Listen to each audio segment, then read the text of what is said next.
February 24th, 1968. A silent killer departs from a top-secret Soviet base, destined for the deep. This was the K-129, a Golf II-class submarine carrying the power of a nuclear apocalypse. On board were 98 sailors and 3 ballistic missiles, each capable of erasing a city. Its mission was simple: patrol the Pacific, silent and invisible. But the silence wouldn't last. On March 8th, the unthinkable happened. The K-129 missed its scheduled radio check. Moscow signaled again and again, but there was only a haunting, cold silence. One of the Soviets' deadliest weapons had vanished into the vast blue void of the Pacific. What the Soviets didn't know was that a massive explosion had already sealed their fate. While the Soviets searched and failed, the Americans were listening from the shadows. While the Soviets searched and failed, the Americans were listening from the shadows. The Americans had found it, and they were about to launch the most daring heist in history.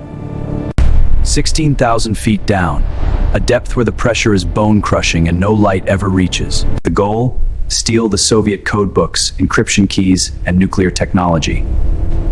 To pull it off, they needed a cover story. They needed billionaire Howard Hughes.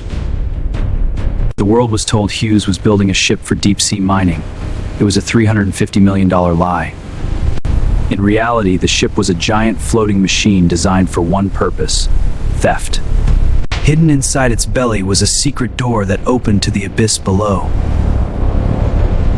And inside that door was Clementine, a massive mechanical claw with a grip of steel. July 1974. As the ship reached the site, Soviet intelligence vessels were watching every move. The tension was suffocating. One slip-up could trigger a full-scale nuclear war. The claw began its slow descent, thousands of feet into the pitch-black heart of the Pacific. It took days of agonizing patience to reach the graveyard of the K-129. There it was, a ghost of the Cold War, waiting in the silence of the deep. Slowly, the iron fingers gripped the submarine. The heist was officially underway. Above, the crew watched the grainy screens, praying the mechanical giant wouldn't fail. The lift began, thousands of tons of Soviet steel being pulled from the jaws of the earth. The lift began, thousands of tons of Soviet steel being pulled from the jaws of the earth. For the first time in history, a superpower was being stolen from the bottom of the sea. But at halfway point, disaster struck. The extreme pressure was too much. A loud crack echoed. 2/3 of the K-129 broke away and plummeted into the darkness.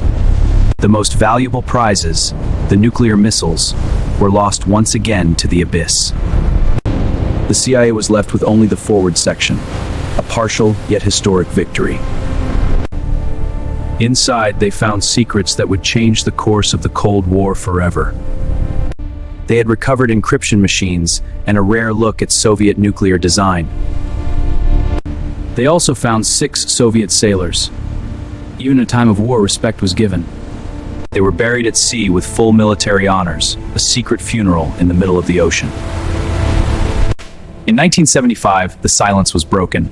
Investigative journalists exposed the secret heist to the world. The Soviet Union was furious. The Americans had pulled off the impossible under their very noses. When asked for the truth, the CIA gave its now famous reply: "We can neither confirm nor deny."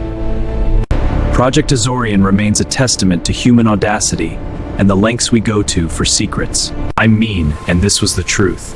Stay curious, and I'll see you in the next mystery.